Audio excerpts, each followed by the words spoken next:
Hello everyone, আসসালামু আলাইকুম সবাইকে। ওয়েলকাম ব্যাক ক্লামটোস বাই তোহরা।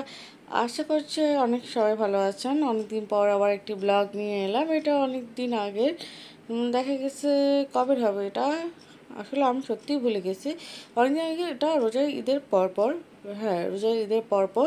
তো এক ভাইয়া আমাকে একটি গ্রুপের মাধ্যমে পায়। উনি ওনার প্রি ওয়েডিং শ্যুটের জন্য, ওনার ওয়াইফের জন্য মেকআপ আর্টিস্ট দরকার। তো উনি আমাকে খুঁজে আমাকে নক করে। তারপর ভাইয়ের সাথে, তো ভাইয়াটা চাচ্ছিলেন ওনাদের প্রি ওয়েডিং শ্যুটটা করতে পানামনগরে এবং সোনারগাঁয়ে।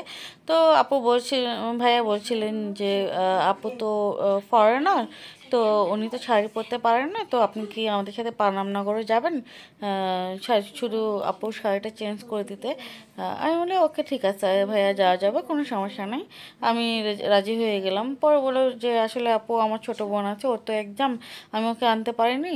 আহ, তা তাই আমি চাচ্ছিলাম যে আমি যাকে হায়ার করব সেই যাতে আমার সাথে যায়।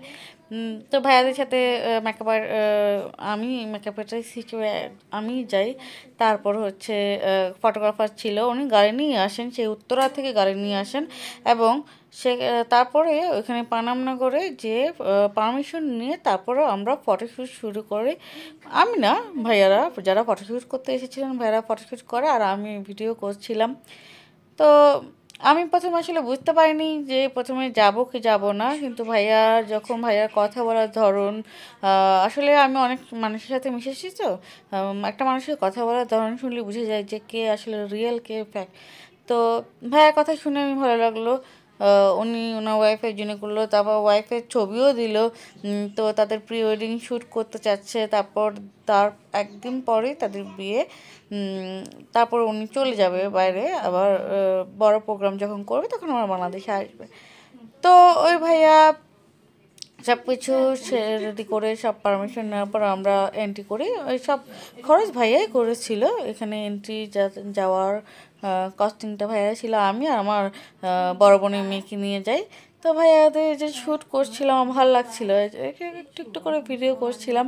আসলে পানামনগরে আমি কখনো যাইনি, এটাই ছিল আমার প্রথম যাওয়া পানামনগরে। আসলে কাজের সুবাদে কত জায়গায় যে যেতে হয় সেটা আসলে এই লাইফে না আসলে হয়তো পারতাম না। আমি কিন্তু খুবই ঘুরমনা টাইপের, মানে আমি ঘুরতে খুব ভালোবাসি। তো এই জন্য আমি হোম সার্ভিসটা একটু বেশি দিই। আর তারপর হচ্ছে যদি কোথাও শ্যুট থাকে মেকআপ করে দেওয়া, বা অনেক কোম্পানি আছে তারা বাইরে শ্যুট করতে চায় মডেলদের দিয়ে, তখন মেকআপ আর্টিস্ট হায়ার করে। তো আমি এই ধরনের কাজগুলোও করে থাকি, যে আমার ভালো লাগে।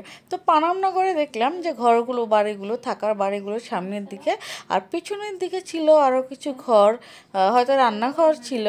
তারপর আরেকটু পিছনের দূরত্বে ওয়াশরুম ছিল, ওয়াশরুমগুলো একদম উঁচু উঁচু করে করা। তো আমি একটু দেখি, মানে এখানে চলে যাই। তো ঘুরে ঘুরে জায়গা খুঁজে খুঁজে আসলে ফটোশ্যুট চলছিল, আমি দেখছিলাম ঘুরে ঘুরে। তাও পিছনের সাইডে এসে দেখলাম অনেক জামরুলের গাছ, এত ঠকঠকে জামরুল, মানে নিচে দিয়ে পড়ে একদম ভরে গেছে। তো এটা দেখে আমার খুব ভালো লাগলো। আমি ভাবলাম যে জামরুল আছে, দেখি পারে তো। আর নিচে যে কয়টা ছিল, মানে বাড়ি দিয়ে দিয়ে নামাতে পারছিলাম না। অনেকগুলো পড়ে পড়ে ঠাস ঠাস করে পড়ে পড়ে ফেটে যাচ্ছিল। তো কয়েকটা জামরুল তুলতে পারি, জামরুল তুলে খেয়েছি অবশ্য, অনেক ভালো লাগে আসলে। যদিও সরকারি জায়গা, এখানে তোলা যায় না, তারপর লোভ সামলাতে পারিনি। আহ, ইচ্ছা হয়েছিল যে আরও কয়েকটা নেই, কিন্তু পাওয়া সম্ভব হয়নি। তো এখানে আরও কিছু ভাইরা যায়, ওখানেও ওরাও চেষ্টা করে জামরুল পাতে, কিন্তু জামরুল আসলে পাওয়া সম্ভব হচ্ছিল না, অনেক জামরুল ছিল। তো তারপর আমরা ওখানে পানামনগরে কাজ শেষ করে আমরা চলে যাই সোনারগাঁয়ে।